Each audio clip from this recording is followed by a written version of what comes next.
Chapter 41 There's a witch in the baby's pants, and she wants to eat me. When entering the room, Chibo was still playing with his smartwatch. Chu Choying walked over slowly, then greeted Chibo. What are you playing with, baby? Can you show it to daddy? Chibo looked at Chu Choying and handed him the smartwatch, saying, Daddy, Mum hasn't given me your number yet, so I don't know how to contact you in the future. Okay, Dad will save it for you for now. Chu Choying also lay on the bed, supporting his body with his elbows, while operating the smartphone. If there's anything you don't know how to do, Dad can teach you. Mom already taught me, and now I can do it already, Chibo said cheerfully. Chu Choying saw that Chibo had a lot of trust in him at this time, but in order to completely remove the psychological shadow of the other party, he tentatively said, Baby, I heard from Mom that when Dad wasn't around, you were almost caught by the bad guys because you went out to play, right? It seemed to have touched a nerve in Chibo, her expression instantly tensing up, her eyes full of fear, and she fell silent again. Seeing the other person's unwillingness to recall the past, but the frightened look on her face, Chu Choying also activated the Life Mentor for Cute Kids ability. Then, it was as if he had entered Chibo's inner world, and he could clearly see a lonely little girl curled up in a dark corner. This kind of illusionary scene, with its very realistic appearance, was as if he were really there. Is this Chibo's inner world? Chu Choying felt incredible. Just like filming a sci-fi movie, he tried to walk over and then crouched down next to her, softly calling out, Chibo. The other person ignored him and continued to bury her head, paying no attention to anything around her. Just then, two strangers suddenly appeared, a man and a woman. The woman had an ordinary appearance and a very sinister smile. She approached Chibo, ignored Chu Choying, and smiled evilly at Chibo. Baby, why are you here alone? Why don't you come with your aunt? Your aunt has lots of delicious food for you. If you come with your aunt, you can eat lots of delicious food every day, and your favorite ice cream too. Chu Choying was shocked. At this time, the system's prompt tone sounded, prompt, at this time, the owner is in Chibo's inner world, and this scene is also the artistic conception that she has imagined in her heart. Only by breaking through the shackles and relieving the fear in her heart can she completely get out of this strange cycle that keeps repeating itself. He figured it out. Chibo's inner world had evolved through reality, and even appeared to be deformed and changing. The two characters that had emerged were perhaps the people who had abducted her in the first place, but the scene was different, and it would become even more gloomy and lonely. It looked just like a horror movie. Only by getting Chibo out of here would her mental shackles be completely unlocked. After understanding the situation, Chu Choying also kept a close eye on Chibo's movements. But she saw her look up, her eyes filled with fear, and the way she looked at the woman changed. She was filled with endless fear, and while curling up into a ball, she said shakily, No, I don't want to go with you, you're bad people, I want to wait here for my mommy to come back. The woman didn't expect Chibo to be so clever and immediately guessed their actions. Since the soft approach didn't work, the woman was prepared to use the hard approach. She shoved the lollipop in her hand into her mouth and then said in a gloomy and treacherous voice, Ha, little cute baby, since you were so naughty, I'll just have to eat you up. At this time, the woman, under Chu Choying's stunned gaze, looked as if she could change her appearance at any time. But she became incredibly ugly, like an old witch. She was wearing a black windbreaker, her nose had grown longer, and her fingernails were like sickles, reaching out for Chibo's body. Chibo screamed when she saw this, Aha! Chu Choying finally understood why everyone was so resistant and afraid when they mentioned what had happened to her. It turned out that her inner world, or the imaginary state of mind she conjured up in her head, was so terrifying yet incredibly real. That was why she was unwilling to approach strangers and resisted communicating with people. Perhaps in her mind, everyone who approached her was like this witch, wanting to harm her. Unwittingly, a trace of sadness welled up in Chu Choying's heart. If it weren't for the help of the system, he was afraid that it would be difficult for him to imagine that there was such a terrible demon in Chibo's heart, troubling her all the time. Seeing Chibo fall into despair and about to be captured by the witch, Chu Choying reached out, grabbed the witch's clothes at the back, then lifted her up fiercely, and threw her hard. Then, looking at the helpless Chibo, Chu Choying crouched down and embraced her in his warm arms. Chibo, don't be afraid, Daddy is here. At this moment, Chu Choying deeply felt the tingling pain in his heart, a feeling he had never experienced before. Perhaps, gradually, a sense of responsibility for fatherly love also welled up within him. It was painful and sad to see his child hurt. And it was also infuriating. Chibo looked up again, and saw a handsome and great face. Tears welled up in her eyes, and she directly rushed into Chu Choying's arms, while shouting, Daddy, I'm scared, there are witches and bad guys trying to take me away. I refused, and they want to eat me. I'm scared, Daddy, I'm scared, Daddy, I'm scared, Daddy, I'm scared, Daddy, I'm scared, Daddy, I'm scared, Daddy, I'm scared, Daddy, I'm scared, Daddy, I'm scared, Daddy, I'm scared, Daddy, I'm scared, Daddy, I'm scared, Daddy, I'm scared, Daddy, I'm scared, Daddy, I'm scared, Daddy, I. Shu Cho Ting picked Qibao up in his arms. He could feel Qibao's hands holding onto his shoulders so tightly. Vaguely, he could feel the other person's hands, but they were so cold. Jia jia jia, you human, how dare you ruin my good deed? I'll see you eat you too. The witch said, and suddenly summoned her accomplice.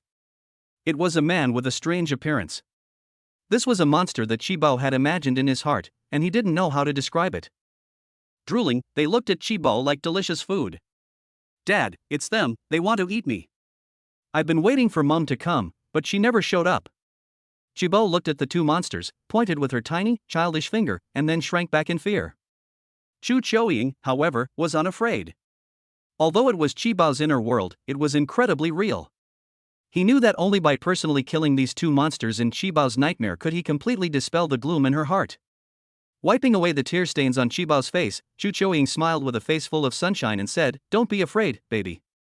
Daddy will chase away these two bad guys for you, and they will never dare to bully you again." With that, Chu Choying hugged Qibao and leapt at them. The dog beating technique also continued to be useful at this time. A stick suddenly appeared in his hand. When the witch and the man charged at him, he swung the stick at their heads, knocking the witch into oblivion. Qibao didn't expect his father to be so powerful, killing the witch with one blow.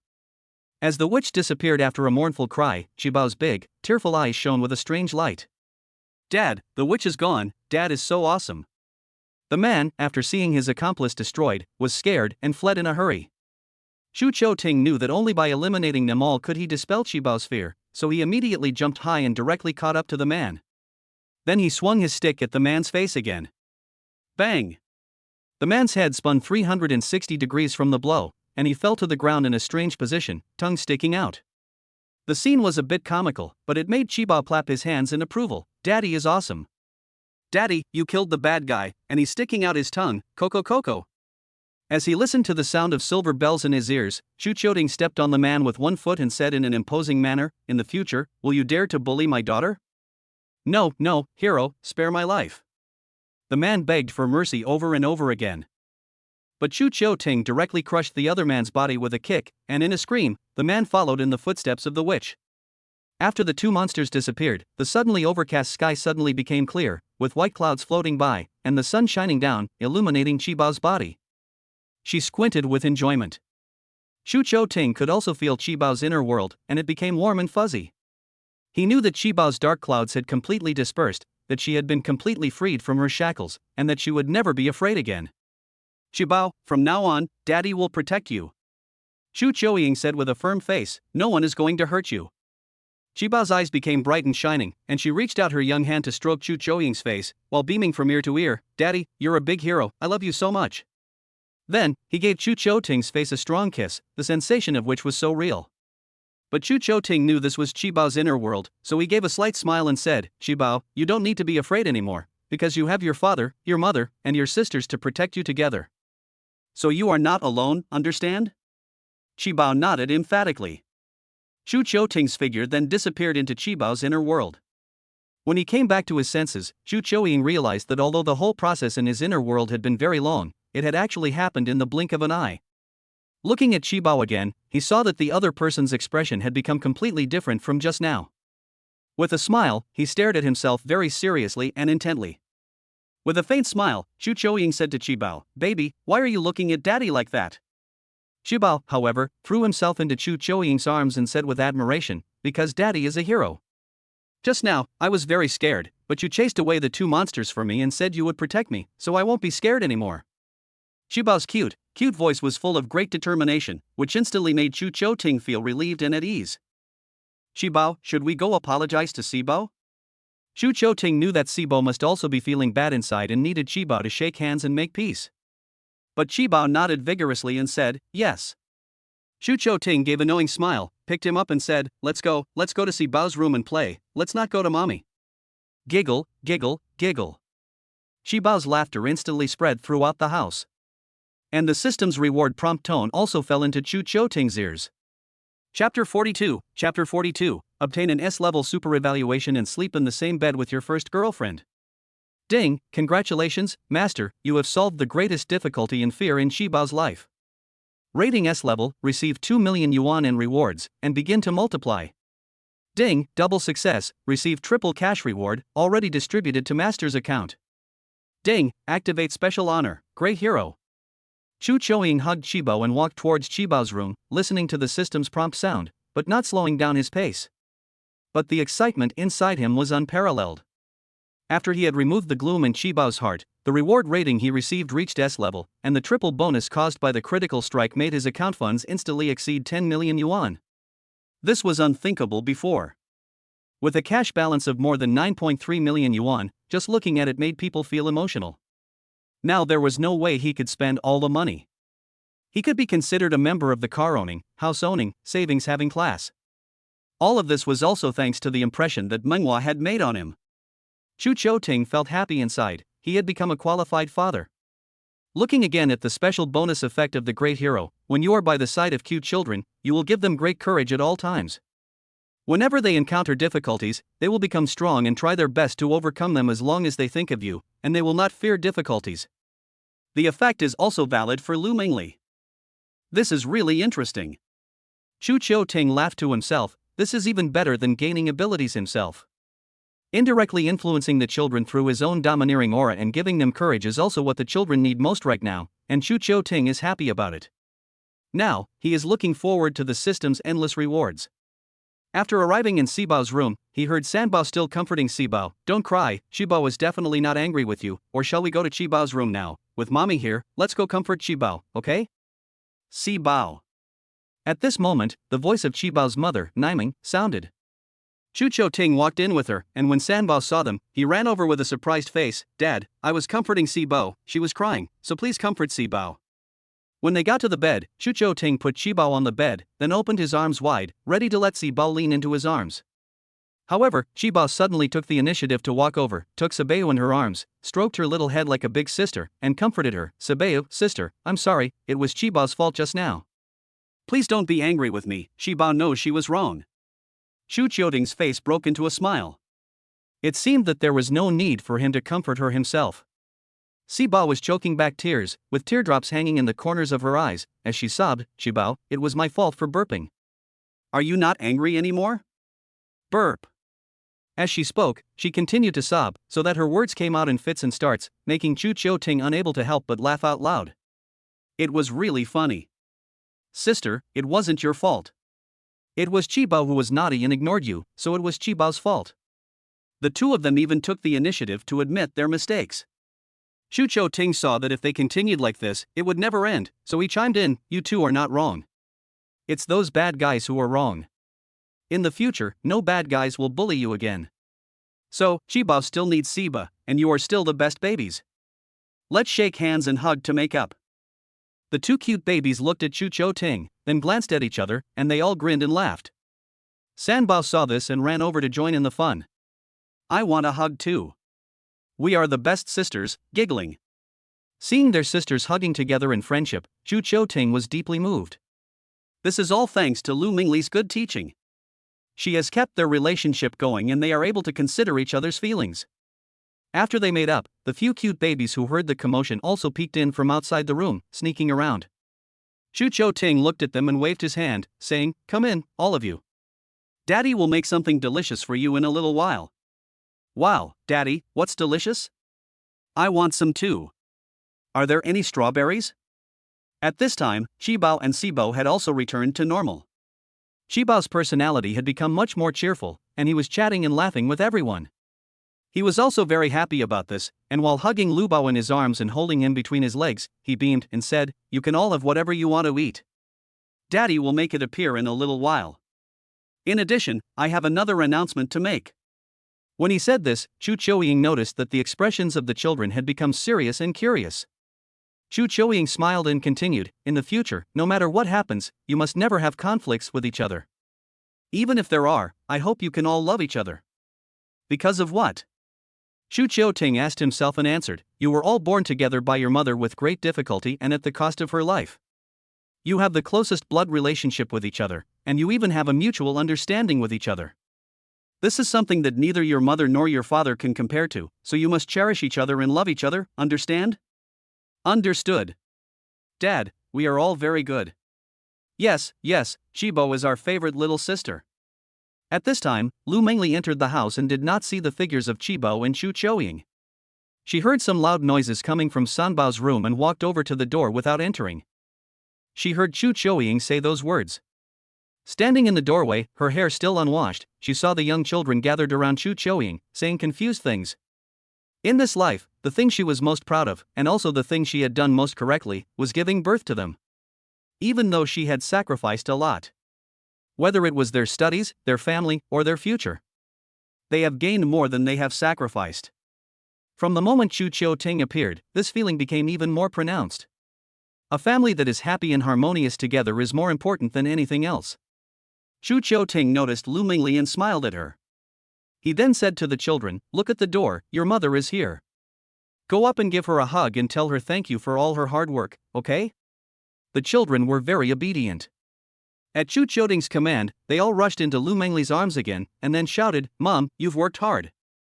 Lu Mengli was smiling with tears in her eyes, and said to Chu Ting, "You, in the middle of the night, are still causing trouble." "Haha, I'm teaching my children some correct values in life." Chu Ting grinned.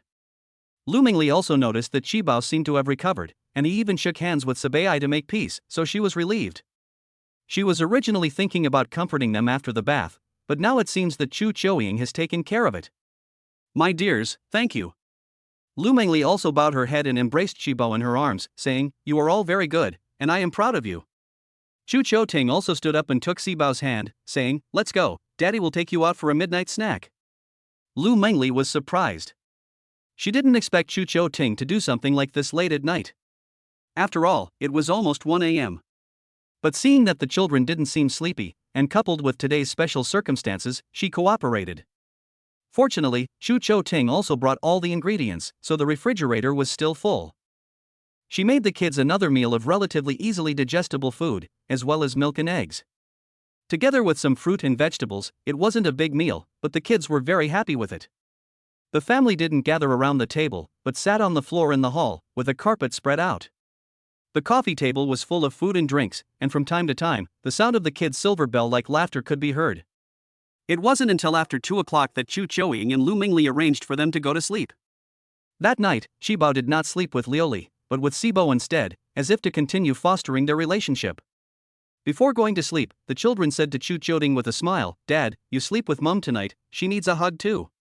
How can one not love these sensible children? However, when he reached the door to the master bedroom, Chu Ting stopped in his tracks and looked at Lu Mengli, who was walking side by side with him, and smiled, "It's getting late, you should get some rest." Although he had threatened Chu Ting before, he could not resist his nature and insisted on sleeping on the sofa in the living room. She thought about it for a while, and then suddenly blushed a little and said, "Why don't you sleep in the bed tonight?" "Okay." Unexpectedly, Chu Ting agreed without even thinking. Then, in Lu Mengli's surprised eyes, Chu Ting quickly went back inside and brought his own quilt to bed. The entire movement was fluid, as if he had practiced it countless times in secret. After Chu Ting finished tidying up, he looked at Lu Mengli, who was still standing in the doorway, and laughed innocently. "Did I show it too obviously?" Lu Mengli laughed dumbly. "I never thought that this man in front of me also had such a cute side." She smiled and walked into the house, shaking her head and saying, "In fact, maybe we can try dating and see." This sentence had been waiting a long time to be said by Chu Ting. The system had also long since reminded him that at this point, Lu Mengli's favorability towards him, or the progress of their relationship, had already gone from unfamiliarity to familiarity, and then to an intertwining of emotions. Chu Ting had also hinted at this from time to time, and finally, tonight, as he had hoped, he had made Lu Mengli open her heart and accept him. He said with a trace of excitement on his face, "My dear, we've never been in love either, and now that we have a child, I feel that this step cannot be skipped. I will try my best to be a good boyfriend." Lu Mengli was actually waiting for just such a sentence. She had already accepted Chu Choying as a good father and a good husband. But whether he was a good boyfriend or not, she would have to see if they got along further. After all, every girl dreams of a very romantic relationship. She longed for it too. Lu Mengli smiled at Chu Ting's promise, then lay down and covered herself with the thin quilt. Seeing that the door was not closed, she was about to get out of bed again, but Chu Ting took the lead and ran over to close it. He turned back and smiled at Lu Mengli, which made Lu Mengli amused. After that, it was lights out. In the dark of night. The two were very close to each other, covered with their respective quilts, but they could not see each other's expressions for a while. In fact, Lu Mengli was very nervous. Chu Ting was even more nervous than she was. Chapter 43 Life requires luck and courage, and I like you too. Chu Ting, are you asleep? In the silence of the night, Lu Mengli's voice sounded cautious. No. Chu Ting couldn't sleep. After 6 years, he was in an indescribable mood, sleeping in the same bed with Lu Mengli again. Can you tell me what happened to you in the past 6 years? Lu Mengli added, what have you been doing since you graduated? Chu Ting knew that Lu Mengli was also trying to get to know him through conversation, in order to start a relationship between the two of them. He suddenly became calm, covered the thin quilt over his stomach, and said softly, after I parted with you that night, my life didn't change much, and I didn't meet you again until graduation. Lu Mengli was nervous and asked, no one at school chased after you? Of course there was. Chu Ting suddenly laughed, it's just that, among the people I met, there was no girl as beautiful, gentle, and outstanding as you. Puff. Flattery. Lu Mengli laughed out loud, but she was very touched. She wrapped the quilt tighter and said, then what? Chu Ting smiled slightly and said, I have also tried to accept it, or start a new relationship, but every time I think about it, your figure always appears in my mind and I can't get rid of it. Gradually, from the time I started to try to the time I finally chose someone, it was suddenly time to graduate, and I realized that time had passed very quickly. But I have not forgotten you, and even your appearance and your eyes are always deeply etched in my memory. After entering society, I have also seen the cruelty of life, which has made me even more reluctant to fall in love. I remember when I first graduated. Chu Ting recalled, during that difficult period, I only had less than 1,000 yuan in total, and I started my journey into the future. But as soon as I arrived in this city, I encountered a black car, and in the dark of night, I was cheated out of more than 300 yuan. Lu Mengli couldn't help but laugh out loud again. Then you were really stupid. It was obvious that the person was taking advantage of the fact that you were from out of town and specifically trying to rip you off. There was nothing I could do. I didn't know anyone, and the driver wasn't afraid of me calling the police at all. It was as if he was prepared for it. They teamed up to rip me off, and I just wanted to pay the fare to avoid trouble. Chu Ying said with emotion, luckily, the people here aren't bad, except for that awful driver. Lu Mengli became more and more interested as she listened, and she asked, so how did you spend the rest of your life? I took temporary jobs. Chu Ting let out a bitter laugh and said, lost in his memories, the assembly line in the factory didn't provide food or accommodation. The workday was 12 hours long, and I was told that I would be paid 24 yuan an hour. But when I finally got paid, it turned out to be 8 yuan an hour. How can that be? Lu Mengli was surprised. Didn't that mean that after working so hard, you only made a little over 100 yuan a day? Exactly. Chu Ting said with a mixture of sadness and tears in his eyes, but I heard that the salary only increased after a full month of work, so I gritted my teeth and worked for half a month. Lu Mengli sensed something was wrong. You're not quitting again? It's not that I'm quitting. Chu Ting smiled and said, I can't keep working there. He continued, the workshop director is a real jerk, always picking on people and deducting wages for no reason. If you can't keep up with the work, you'll be fined. In just half a month, my average wage was less than 100 yuan a day. It was like a joke, and Lu Mengli couldn't help but laugh. So you really met the wrong person. Yes, the sky has unpredictable storms, and people have sudden misfortunes. Chu Ting laughed at himself, saying that during that period, he really could not make ends meet. After I gritted my teeth and quit, I went to an internet cafe and became a network administrator. Fortunately, I managed to control myself, and I started my career of game power leveling. Lu Mengli turned her back to Chu Ting and listened carefully, her even breathing occasionally audible. There was a peaceful look on her face. Chu Ting knew that Lu Mengli wasn't asleep, so he continued, after a month of leveling, I saved up some money, bought a second-hand computer, the one from the beginning, and found a cheap place to rent. Other than instant noodles for 3 meals a day, the money was spent on cigarettes and bus fare, but life was bearable. You still smoke? Lu Mengli was a little surprised. After all, she hadn't seen Chu Ting smoke since they met. I quit. Chu Ting smiled and said, "For the past 6 months, I have been staying up late, neglecting sleep and meals, to overdraw on my body, just to be able to earn more money to live a good life. But it's not that easy to be a substitute player, and after more than a year of persistence, I gave up. I usually read novels when I have time, and then the idea of becoming an author and publishing my work sprouted in my mind." Chu Ting recounted his experiences over the past few years as if he were telling a story. There was a woman who was willing to listen to and share his experiences, so they lay back to back. Chu Ting also smiled and said, "After failing for a year and running out of money, I had to return to my old job of doing live broadcasts and taking orders to barely make ends meet. But I didn't give up on the novel. Finally, in the 3rd year, I got a taste of the novel and made my first pot of gold. Of course, this first pot of gold refers to a relatively large amount, more than 7,000 yuan. At that time, I was so excited that I added a group and got to know a group of writers in the circle. Every day, we could discuss the plot until the middle of the night. Everyone unselfishly shared their writing experience, operated according to the rules of the website, and operated the book. Gradually, I also mastered some techniques, and the manuscript fees gradually increased. I remember at that time, the highest monthly manuscript fee exceeded 70,000 yuan. Although it only lasted for a while and then returned to the bottleneck period of receiving more than 10,000 yuan a month, I found a way to make money. What method? In case Chu Ting misunderstood and thought she had fallen asleep, Lu Mingli's calm voice spoke again. Chu Ting continued, "It was to open a studio and take over books that other authors didn't want to write or didn't want to be eunuchs. Since we were the first studio to do this, we quickly tasted the sweetness, and we also found ghostwriters from the author forum to fill in for those books, eating the price difference. In 1 month, the highest income broke through to 6 digits, and at that time, I really felt like it was my moment in the sun." Lu Mingli never imagined that Chu Ting's situation would be so full of twists and turns. "It has never been smooth sailing, but he has persevered, so you are very impressive." In fact, Chu Ting was just exaggerating. That was just the gossip he heard from other authors while writing, it wasn't his real experience. But only this explanation can explain why he has so much money. Later, my partner and I broke up over the distribution of profits, so I started to manage things casually.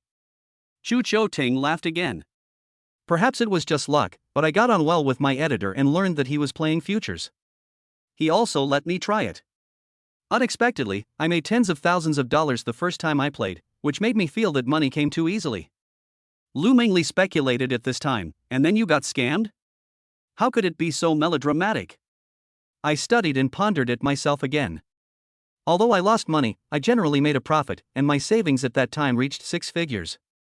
Chu Ting continued, "Later, futures trading turned into stock speculation, and I focused on investing in new energy and medical care. In just 1 year, my savings turned into several million. That is, this year, I considered calling it quits, so as not to get myself into it and avoid having all those years of hard work go down the drain." Lu Mingli was extremely surprised to hear this. It seems that making money really requires brains, as well as luck and courage, which you have all encountered. Yes. Chu Ting also finished telling his story in general. The first half is true, and the second half is half true and half false. You've worked hard. Lu Mingli also knew that every penny that Chu Qiuying had earned was not easy. In the meantime, she had spent another 2 or 3 million. She was no longer as polite as before, but rolled over and looked Chu Qiuying in the eye and said, "Next, it's time for me to work hard too. Don't worry, I'll contribute to this family too, and we'll share the burden together." After adjusting to the light in the dark, Chu Ting was able to see the unusual color in Lu Mingli's eyes. He smiled faintly and said, "I believe in the abilities of the goddess. After all, you were once the favorite daughter of the heavens. Your talent will not be wasted. Thank you for the praise. I will take your words and soar to the sky." Lu Mingli also said with high spirits, "It's not early anymore, we should go to sleep too.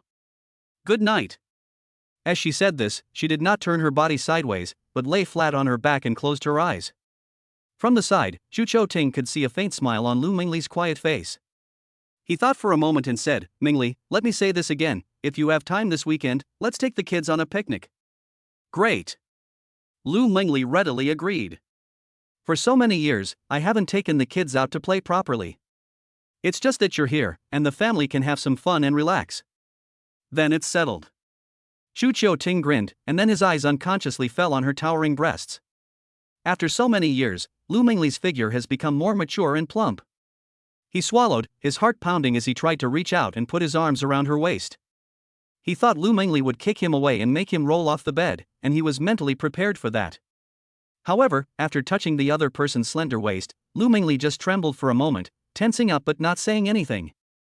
Xu Qiuying's palms were covered in cold sweat. Excited and nervous, he put his hands on the other person's waist and dared not take any further action. Gradually, he fell asleep as well. A smile overflowed from the corner of his mouth. For the first time, he slept so comfortably that he soon started snoring. Lu Mengli opened her eyes and gazed at his handsome profile, then looked at his hand resting on her waist. She didn't dare to move a muscle, but a broad smile spread across her face. This was proof that the two of them had taken a brave step towards each other for the first time. Lu Mengli thought to herself, "Your life is full of twists and turns and opportunities, and I, to like you, also need luck and courage. Good night, my husband." Then, she gently picked up the thin quilt and recovered Xu Qiuying's stomach before falling asleep peacefully. However, half asleep, Lu Mengli suddenly felt a little numbness in her body, especially her breasts. Chapter 44 Sharing the same bed, the treasure girl hands over her wages. When she came to her senses, she noticed that in the dim light, a salty pig's hand was actually resting on her chest. She was not the least bit surprised, but instead, with a soft look in her eyes, she let Xu Qiuting's hand drop. However, the other party actually squeezed it, placing it on top without moving an inch, which made her a little unable to laugh or cry. A sudden urge to urinate came over Lu Mengli, so she had to turn around to get the salty pig's hand off her chest before she could go. Then she tiptoed out of bed and left the bedroom. When she returned to the room, Lu Mengli noticed that Xu Qiuting's sleeping posture had changed again, and she wasn't sure if he was awake. But judging from the posture, he was curled up. She had learned about this type of sleeping posture, which gives the appearance of a severe lack of security.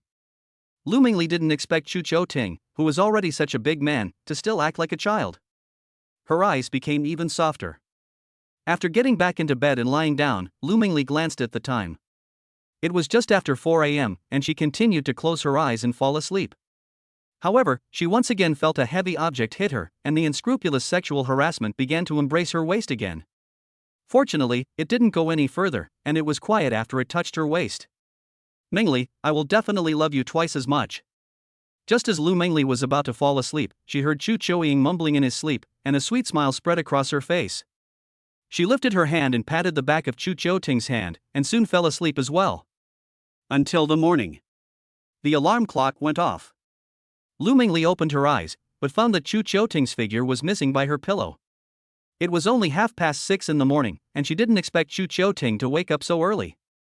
Moreover, he had folded the quilt neatly and carefully covered her body. Often, small gestures can move people in an instant. She didn't stay in bed either. Although she didn't get enough sleep, she slept more soundly than usual. She didn't have many worries and her mood was pleasantly flat. After leaving the bedroom, all 3 rooms were closed, and it was obvious that the children were still sleeping. Without waking them, Lu Mengli first walked to the hall and glanced into the kitchen, where a busy figure continued to shuttle back and forth. Lu Mengli thought about it for a moment, turned around, and entered the bathroom to start washing up. She simply tied her long hair up with a rubber band, and it took her just a few minutes to wash up. She didn't even put on any skincare products, but her skin still remained supple. At this moment, Lu Mengli gave off a neat and tidy feeling. After finishing her makeup, Lu Mengli walked back into the kitchen. She had to say it. The facilities and sound insulation of this large flat were much better than where she had previously lived. After opening the glass door, the noisy sound of cooking came rushing at her. But you can't hear a thing in the hall. Lu Mengli rolled up her sleeves and went over to Xu Qiuying's side to say hello. "Good morning, Dad." "Good morning, Mom." Xu Qiuying was toasting bread and smiled back at Lu Mengli. Looking at the eggs on the plate, as well as the warm milk and juice, Lu Mengli's face wore a happy expression. "I didn't realize that your cooking skills are getting better and better. How did you make this 1,000-layered egg roll?" "It's very simple. I'll teach you sometime." Xu Qiuting smiled at her. "Great, before I just pan-fried it, I didn't have time to make it look so delicate like a Japanese omelet. Sometimes I was even too late for work and I'd pay them to go downstairs and buy breakfast." Lu Mengli sighed. Although she knew that the food she cooked at home was nutritious and healthy. "Now I'm here, I'll be responsible for all 3 meals." Xu Qiuting thought back to last night, when he was eating Lu Mengli's tofu, and he had to return it as well. He said, I promise that I can satisfy your stomachs with every meal. Lu Mingli didn't mention that her stomach wasn't doing well, and that it had been acting up a lot in the past 2 days at noon, but she didn't mention it to Chu Chou-ting. She smiled knowingly and said, then you'll have to work hard. Try a piece and see how it tastes. Chu Chou-ting took out the bread, made a sandwich, cut off a small piece with a knife, and handed it to Lu Mingli. Lu Mingli didn't mind Chu Chou-ting's wet hands, and with a faint smile, she opened her mouth wide and took a bite. She immediately felt that the taste in her mouth was very layered, but it was perfectly blended together, as if a very special milky flavor had been added to the eggs, bread, and vegetables. She could guarantee that the bread was just ordinary bread, so she looked at Chu Chou-ting in amazement and said, honey, it's delicious. The bread exudes a very rich milk flavor. How did you do it? After absorbing it with milk, it is fried in butter until both sides are golden and crispy, which enhances the texture and taste to a new level. Chu Chou-ting began to clean up the kitchen, smiling as he said, in the future, you will get to see a lot more different kinds of food. After all, I am an all-around dad. Although a little narcissistic, it is undeniable. After these few days of contact, Lu Mingli has always been unable to figure out Chu Chou-ying's cooking skills. His initially rookie-level cooking skills have suddenly become full of variety. It is obvious that Chu Chou-ying is like a 5-star chef, and the food he cooks is tastier than that in restaurants and hotels. Then both the children and I will have a taste treat in the future. Lu Mingli's eyebrows opened and she smiled. If it's delicious, have some more. Chu Chou-ting wiped his hands and smiled, saying, I'll eat with you first. After you go to work, I'll wake the kids up. We don't have much food at home, and I have to go shopping at noon. Lu Mingli nodded, watching as Chu Chou-ting carried the tray and milk to the dining area for her, but she took out her phone and looked at the balance, which had not been touched, and transferred the entire amount directly to Chu Chou-ting, saying, honey, you keep the money. I won't be needing it. Keep it even if you don't need it, just in case. Chu Chou-ting laughed, after all, you need to refuel, and you need to eat lunch, drink drinks or coffee, and what if you need to treat people? In the workplace, you must be friendly with your colleagues and make sacrifices in order to win their hearts. Now that Lu Mingli is the department manager, she needs to curry favor with everyone. But Lu Mingli put her hands behind her back, full of youthful vigor, and laughed like a young girl in spring. I have it. You do? Chu Chou-ting picked up his phone and glanced at the transfer balance, and found that all the money he had given her in the beginning had been transferred back. He was puzzled and asked, if you've given it all to me, what else do you have? Lu Mingli explained, I got paid today, and I also received compensation from the board of directors yesterday. Together, it's estimated to be more than 15,000 yuan. I'll transfer it all to you at that time. I only need to keep 1,000 or 2 for myself. Chu Chou-ting laughed in silence. Why did he feel like there had been a role reversal? Normally, it was the man who handed over the woman's salary, and apparently he had become the envy of many men instead. You can keep it for yourself, my dear. Chu Chou-ting laughed, however, I told you yesterday, I have money. No way. Lu Mingli stubbornly insisted, that's money you earned before we met, it's not our joint property. But you've spent so much on me and the baby, selling the car and the house, and I can't do anything about it. So, I've thought about it. Although my monthly salary is not as good as yours, I also want to contribute to the household expenses. When she said this, Lu Mingli's eyes became tender.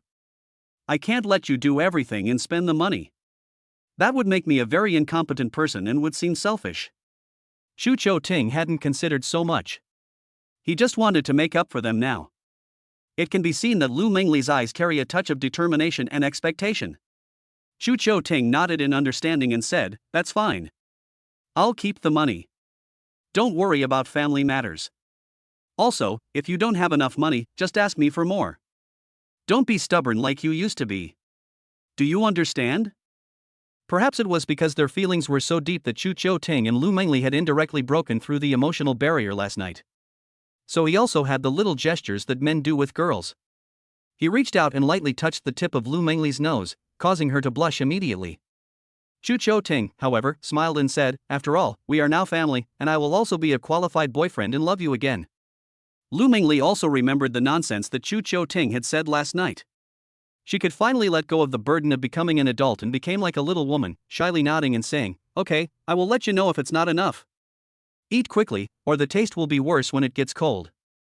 Chu Chou-ting pressed Lu Mingli's shoulder, invited her to sit down, and then sat down beside her, and they began to share a heartwarming breakfast that was just for the two of them. Since they had slept late the night before, the kids didn't wake up to disturb the amorous atmosphere. After 10 minutes or so, Lu Mingli finally finished all the sandwiches, but she didn't drink much milk, but she did finish the juice. Xu Qiuting also began to observe Lu Mingli's eating habits from now on, noting what she liked and didn't like. Without forcing Lu Mingli to finish the milk, he asked with concern, "Are you full?" "Very full, thank you."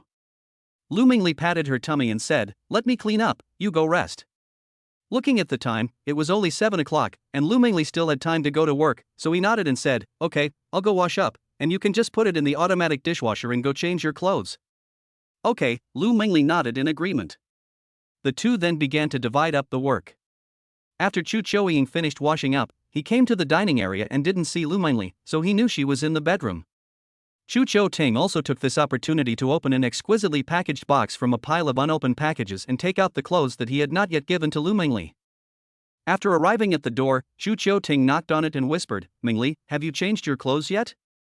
"Not yet, just a moment." After saying this, Mingli opened the door. Then, looking at Xu Qiuting, who was standing with his arms crossed and looking mysterious, she laughed and said, "What's wrong?" Chapter 45. The goddess-like wife of the royal family activates her god-level makeup skills. Lu Mingli looked for a long time in her room but couldn't find any suitable clothes.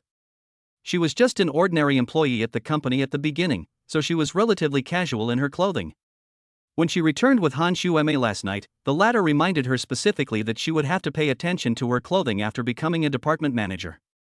She kept this in mind, but her closet was full of clothes that she had worn for a year or two, and she had not replaced them with new ones for a long time. Today is the first day of work, and if she wears something casual again, it will look like she doesn't care. At this time, Xu Qiuting's knock on the door sounded. She looked at it and saw that there were only 3 or 4 sets of clothes to change, so she didn't think much of it and went to open the door.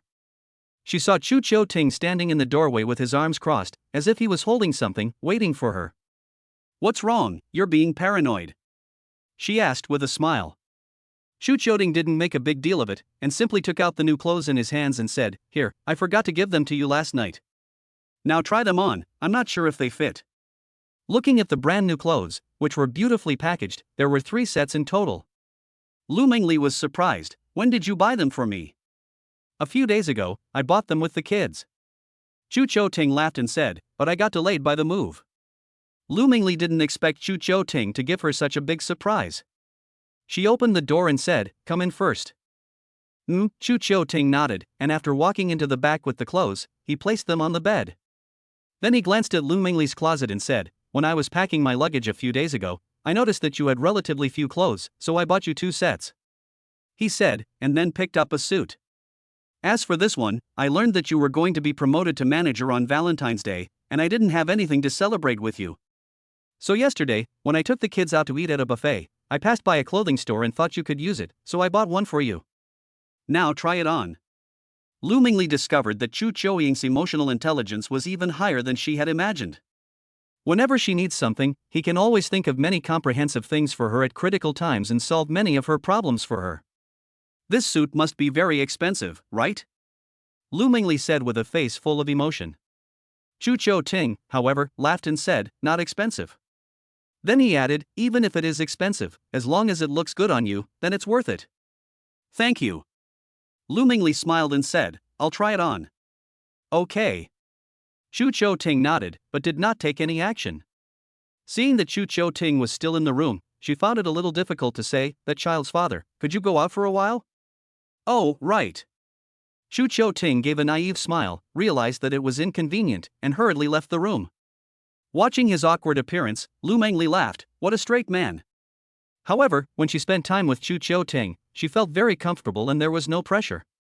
This feeling might be the taste of falling in love. She couldn't wait to open the formal wear package and take out the khaki suit skirt. It was a little different from the formal wear she had seen before. It was a waist cinching style, decorated with a thin belt, which would accentuate a sense of fashion. Lu Mingli didn't expect that Xu Qiuting had quite a good eye, at least she liked it at first glance. It felt smooth to the touch, without the cheap roughness of some fabrics. Judging from the stitches, there were no loose threads showing, and the workmanship was obviously very fine. Although she wasn't sure of the price, Lu Mingli felt that it was at least not cheap. After taking off the pajamas, she revealed her sexy body that made the blood boil. Her breasts were perky and her buttocks were high and round. She wondered how Chu Chioting had felt when he touched her last night. Lu Mingli put the suit on again. The length was moderate, covering her knees and preventing any exposure. She looked at the flat mirror in the wardrobe that could be shrunk, and instantly Lu Mingli's temperament as a goddess was brought out, and a sense of luxury was drawn out. The slender waist was held in by the thin belt, and it was a slender grip. She was tall, with long flowing hair, and her cold temperament was on full display. Lu Mingli instantly fell in love with this outfit, and it was also very suitable for going to work. She looked at the other two casual outfits again, but there was no time to try them on, so she could only try them on after she got back from work. Thinking that Chu Chioting might be waiting at the door, Lu Mingli rearranged the crossed neckline and buttoned it up so that it wouldn't show when she bent over. Then she went to the door and opened it. Sure enough, Chu Chioting was waiting. The moment the door opened, Chu Chioting's gaze fell on Lu Mingli. When he saw Lu Mingli wearing this suit, which was not much different from what he had imagined, he still felt a sense of being amazed. He couldn't take his eyes off her. It was really this waist-cinching suit that perfectly brought out the goddess-like temperament that Lu Mingli should have. Her slender, long, white legs set off her figure, creating the perfect golden ratio, making the suit look as if she couldn't afford it.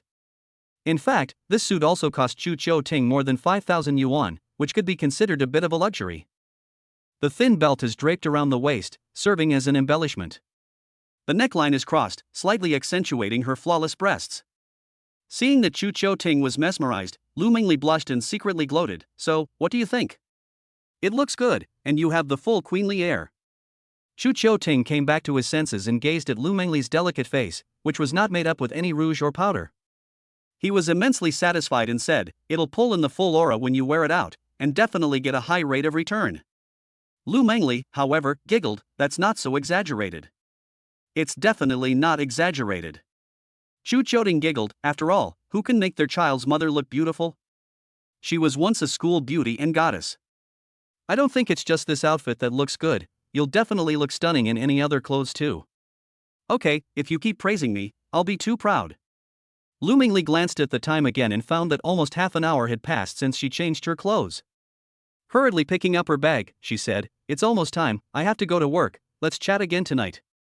As Lu Mingli hurriedly ran to the door to put on her shoes, Chu Chioting noticed that Lu Mingli lacked many necessities. He had more thoughts in his heart and planned to fulfill them all for Lu Mingli today, or rather, satisfy her. What other women should have, his own woman must also have. With millions of assets at his disposal, Chu Chioting will start doing meaningful things again. When bending over to put on her shoes, Lu Mingli was also very careful, for fear of her skirt riding up. After putting them on, Lu Mingli looked up and smiled at Chu Chioting. "Honey, I'll leave the family in your hands.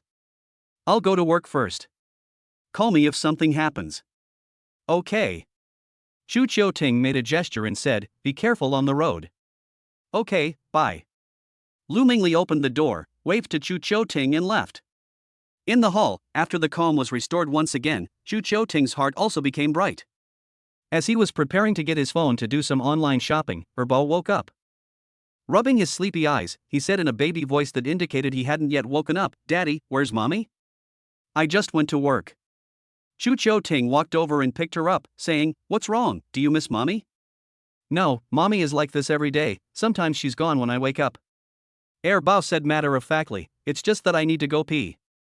"Ah, so it's the pee that woke you up, okay, Daddy will take you."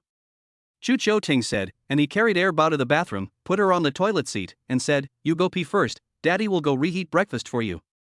"Okay." Herbal nodded obediently. After Chu Chioting left the bathroom, he noticed that the children had all woken up one after the other.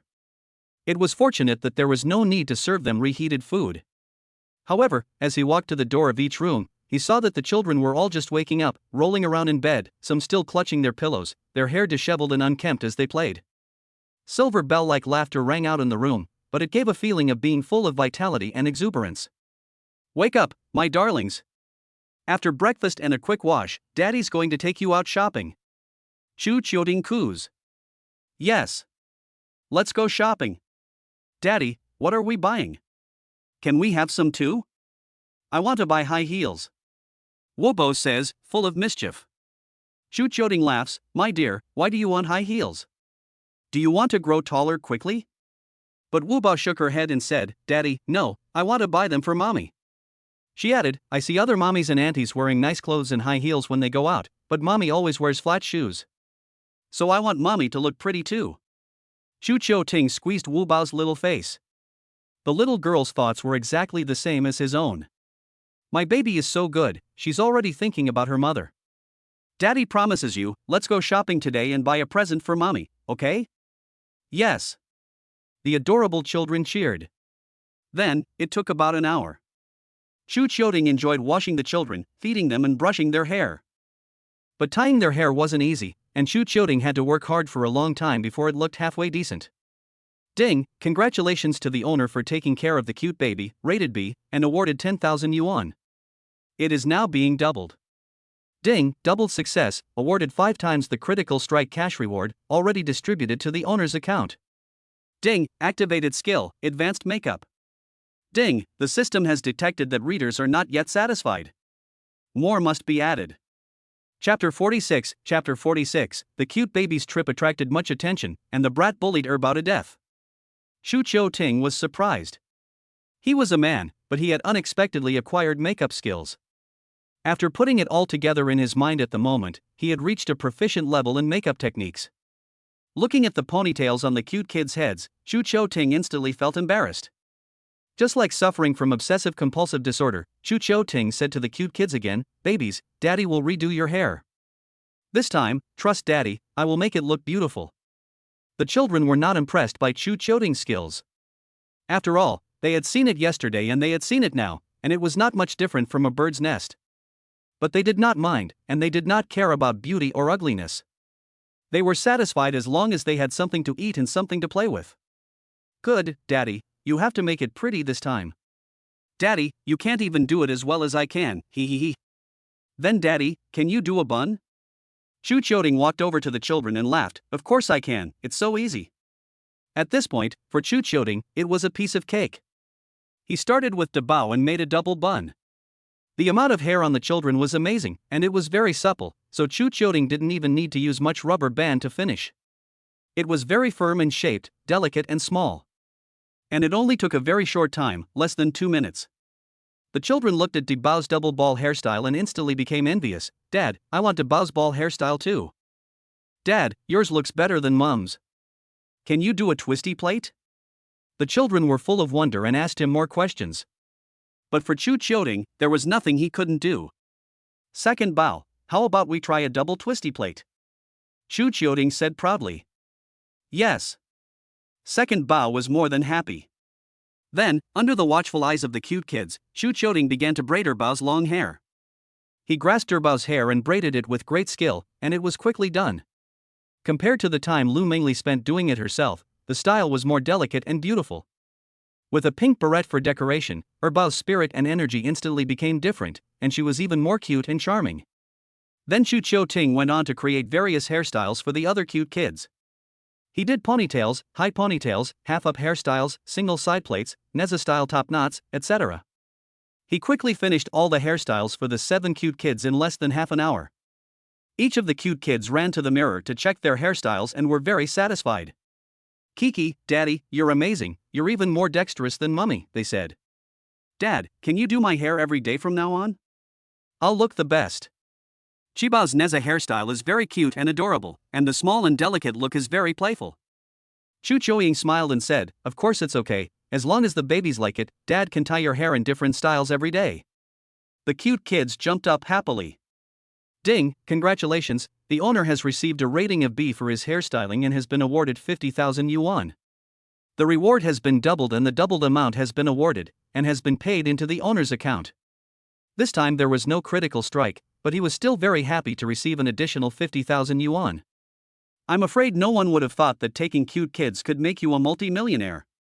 Looking again, the cute kids had all changed into the Lolita outfits and round-toed shoes that Chu Ting had bought them, and they looked just like little princesses. Chu Ting waved his hand and said, let's go shopping. The cute kids, like 7 fairies, all ran out of the house. When taking the elevator, it stopped on the 7th floor when some residents were also going downstairs. When the elevator door opened, he saw the little girls standing in 2 rows behind Chu Ting. Each looked similar and indistinguishable from one another, and he froze for a moment, thinking that he must have been seeing things. It wasn't until the elevator door was about to close that Chu Qiuting spoke up to prompt him, and he then slowly recovered and hurriedly stepped inside first. He looked at Chu Qiuting with a slight smile and asked, "Are they all your children?" Yes, Chu Qiuting nodded with a smile. The cute kids, however, said with a smile, "Uncle, we are all Daddy's little angels, hee hee." How cute. The man then said to Chu Qiuting in a friendly manner, "Your wife is really amazing. I can't even imagine having 7 children at once." I can't imagine it either. Chu Qiuting understood the extent of the other man's shock. He had felt the same way at first, but fortunately, they were all growing up healthy. That was indeed not easy. The man nodded in agreement, deeply understanding. "You just moved here, right?" "Yes, we live on the 13th floor." Chu Qiuting nodded politely in reply. "The 13th floor?" The man was surprised again. "That's a huge flat." "But yes, with so many children, a bigger area is indeed more convenient." But in his heart, he felt a sense of emotion. Not only are you a family with strong genes, but you are also very rich. Instantly, his attitude towards Chu Qiuting became even more friendly. The elevator also arrived on the first floor, and the man took the lead in getting out, and waved goodbye to the little cute kids. "Bye, little cuties." "Bye, uncle." The children politely responded. At this moment, the man felt that his mood for the whole day would become infinitely better. Chu Qiuting also took the children's hands, got into his business car, fastened their seatbelts, and started heading to the big shopping mall that had been located long ago. A shopping spree was set in motion. While listening to music, and also to the children's laughter, Chu Qiuting enjoyed driving. This kind of warm and heartwarming scene was really enviable. After less than an hour's drive, Chu Qiuting pulled into the parking lot, expertly reversed into the parking space, turned off the engine, and then helped the children out of the car. Although it wasn't the weekend yet, there were still many people shopping and spending. When Chu Qiuting appeared in the mall with the children, it immediately attracted a lot of attention. He became the brightest shining star in the entire mall. After all, no one had ever seen a father so domineering, taking his 7 children out shopping. Not to mention that it's unheard of. Some people couldn't help but take out their phones to film this amazing scene, while others recorded a video and posted it on TikTok. The cute kids seemed to be used to the actions of these passers-by, and Qibao, in particular, was not afraid and continued to walk forward with a smile, holding Chu Qiuting's hand. The special abilities of the great hero constantly influenced the cute kids. As long as Chu Qiuting was there, they would not be afraid even if the sky fell. Chu Qiuting also didn't mind passers-by taking photos of them. After all, it was inevitable, and he had long been prepared. As long as they didn't obstruct other people or themselves, he wouldn't say anything. "Babies, remember to stay close to your father and don't run around." When going up the escalator, Chu Qiuting stayed behind, making them stand in 3 rows, while reminding them to watch their feet and not to fall. Everyone coming down the escalator couldn't help but look at the 7 adorable children and then at the handsome and sunny Chu Qiuting, and couldn't help but feel emotional. What a super dad! You should learn from others, taking care of 7 children by yourself so easily, and you're taking care of one who whines every day, going home and getting ready to kneel down in front of the washing board for me. Daughter-in-law, I'm sorry. Brother, I really admire you. The man gave Chu Qiuting a thumbs up again. Chu Qiuting also smiled politely and said thank you. After reaching the 4th floor, where there are more cosmetics stores, Chu Qiuting and the children picked out skincare products for Lu Mengli. After all, Chu Qiuting had noticed at home that beauty products were rare, and basically all the skincare products were for children, like Dabao and Sod. So he was going to buy Lu Mengli a few sets to use at work. Of course, you can also take care of your delicate skin at home. With his beauty skills, Chu Qiuting knows every cosmetic or skincare product inside out. After selecting the most cost-effective skincare products, Chu Qiuting was able to describe the differences between the products with the most accurate positioning and understanding while listening to the staff's introduction and quotation. The cosmetics salesperson was stunned and said, "Handsome man, you must be in the same business as us, right?" "No," Chu Qiuting said with a slight smile, "it's just that my wife loves to use them, so I have also studied cosmetics knowledge." "So, boss, how about we do a deal at the price I said? I want to buy the 3-piece set." "Of course, if you don't think it's a good deal, I'll go to another store." The salesperson smiled bitterly and said, "Sir, you've already said that, so what else can we do? You can take all 3 sets. After all, you know this product better than we do." In fact, Chu Choying had left some room for negotiation, giving them some profit. After all, if they cut the price too harshly, they wouldn't be happy either. Leave a way out for people, and you can meet again in the future. If you use it well, we will come to patronize you often in the future. After all, these children also need to use it. Chu Ting laughed while checking out. That's right. After the scan code payment was successful, the 3 sets of cosmetics, which were several pieces in one set, cost more than 6,000 yuan after the discount. Mainly because Chu Ting was now rich, naturally he wanted to use something slightly more expensive for his treasure wife, which was good for skin care. Then they went to a skincare product specialty store, and with a lot of impressive expertise, they talked the clerk into a concession. He bought several sets at low prices, and although he spent more than 10,000 yuan in total, Chu Ting suddenly felt that the money was nothing. As he was about to go to the shoe store, an adult suddenly appeared, leading a chubby 7 or 8-year-old boy, eating ice cream and walking towards them. Chu Ting kept his eyes on the store, occasionally glancing to see if the cute kids had lost him. Just as he was about to enter the brand-name high-heeled shoe store, Erbao's screams of pain suddenly sounded out. "Daddy, my hair!" Chu Ting turned his head sharply and noticed that Erbao's hair was directly disheveled, and there was ice cream stuck in the strands.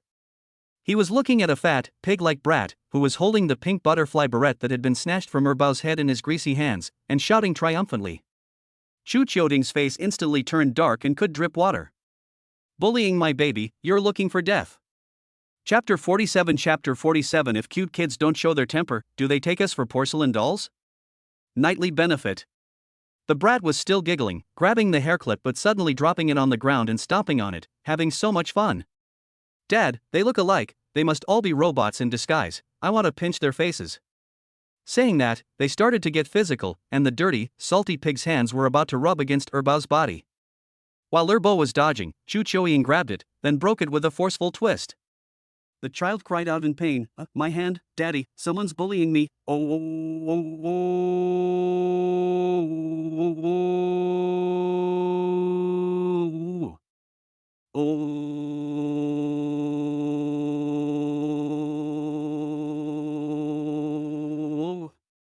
oh, oh, Daddy, he hurt my hand. Help me hit him." The brat began to tell tales. The man's face turned red with anger when he heard this. "Kid, what gives you the right to hit my kid? You have to give me an explanation today, or don't even think about walking out of here." Chu Ting, however, ignored the other party completely and looked at Erbao's hair. Fortunately, it wasn't messed up, except that the hair clip had been snatched away. As for the ice cream on his hair, it was very obvious. He protected the kids behind him and was about to speak up when Wu Bao crossed his arms and said angrily, "Don't yell at my dad. You're the ones who did wrong, taking my Erbao's hair clip and stepping on it on the ground. Apologize." "Yes, you wicked people are accusing first. You must apologize to Erbao, or we won't let you go. You must also apologize for ruining Erbao's hair and for stepping on it on the floor." The cute kids all stood up for Chu Ting, and then they became aggressive. It looked as if they were threatening to roar like a dragon if they didn't get an apology. The man was dumbfounded. Looking at the cute kids, who looked like they had been copied, each one of them was fresh-faced and looked like a porcelain doll, he really didn't know what to do for a moment. More and more passers-by gathered, mainly attracted by the appearance of the cute kids, and they came over to join the fun and see what was going on. The man, however, didn't want to point at Chu Ting's nose and scolded, "Everyone come and take a look, this guy beat up my son indiscriminately, and now his hands are red and swollen. You come and judge, do they still have any law?" Chu Ting, however, sneered and walked up and said, "Do you still want to bully people by taking advantage of your position? Or do you take everyone for fools? My daughter was walking along peacefully when your son innocently snatched her hair clip and threw it on the ground, stomping on it. And there was ice cream from your son's mouth on my daughter's hair. If I hadn't reacted quickly, he would have tried to molest my child. What do you want? You want someone to turn on the surveillance camera?" The man looked up and saw that there was indeed a camera outside the shoe, filming everything that had just happened. He instantly felt guilty. The passers-by were not ignorant, and they pointed at the man and the naughty boy. It really is true that parents bring up their children. This naughty boy eats like a pig, but he is so weak and frail, not even as good as a little girl. He cries all the time, it's really embarrassing. If my child behaved like that, I would have to break his legs. Apologize to the girl. You as a parent really are something. You can't bully a girl like that just to protect your child.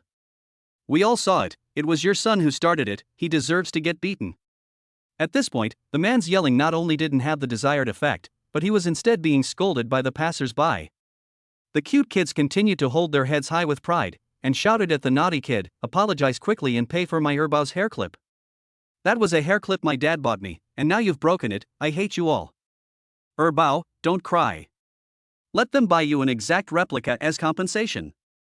Don't worry, we're all here to back you up, no one can bully you." Chu Choying was a little surprised by the ferocity of the cute kids, but also incredibly cute. Even the passers-by were amused by the kids' actions and found them very interesting. In an instant, the man and the bear child were in a difficult situation, their faces turning red. In the end, the man, in a panic, grabbed the brat's hand and turned him around, then slapped him hard on the butt without thinking. Pop! That was a hard slap. It even made a sound, and the pain made the brat cry and yell. "Ah, Daddy, it hurts, ow." But the man gritted his teeth and said, "I'll teach you to be disobedient and to mess with other people's things." "Ah, Mom." The naughty child, however, cried out for help. "Mom, where are you? Dad hit me, oh no." The man, on hearing this, was furious and yelled, "How dare you yell? Even if the Lord of Heaven came today, I would still have to fix you up. Do you know you were wrong? Do you apologize?" "I'm not wrong, I won't, if you're good enough to kill me, woo-woo." The child was obviously spoiled and had not yet realized his mistake. He started to fight with the man. Everyone watched this unfold, and they all agreed that the man's family education had major problems.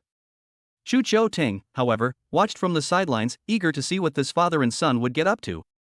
Just then, a woman rushed over, barged into the crowd, and saw the boy crying uncontrollably. Without asking for any explanation, she started yelling at the man, "Wang Dezhu, you must have some nerve, beating up my son. I swear I'll beat the living daylights out of you." The man was a little intimidated when he saw the woman, but he felt ashamed in front of everyone, so he tried to communicate, "Honey, let me explain." "What explanation do you want? I saw everything, you just hit the child. What's the point? You still think you're right, don't you?" The woman said even more forcefully. After scolding him, she took the brat's hand and said with concern, "Baby, don't cry, Mommy is here, see who dares to bully you." Chu Cho Ting saw that this family had a lot of drama, and he didn't want to waste any effort on them, so he spoke up, "This lady, I don't care about your family matters, you can hit and scold as much as you like, but before that, your children must apologize to my daughter, and then compensate us for our losses." The woman was wearing overalls, a black uniform that was completely inferior to Lu Mengli's, not even close. She was wearing heavy makeup, her face was all caked on, and when she got angry, she looked like a demon. On her chest, there was a work badge that said Time Securities. When the woman saw Chu Cho Ting speak, she became like a mad tiger, biting everyone in her way. She said, "Who do you think you are? Do you have the right to interfere in my family's affairs? Don't yell at my father." The 7 cute kids shouted in unison the next second. They directly shocked the woman and the passers-by. Chapter 48. In Chapter 48, the cute kids unleashed their full power and beat up the shrew. Where did these wild kids come from? Do they have the guts of a bear and a leopard?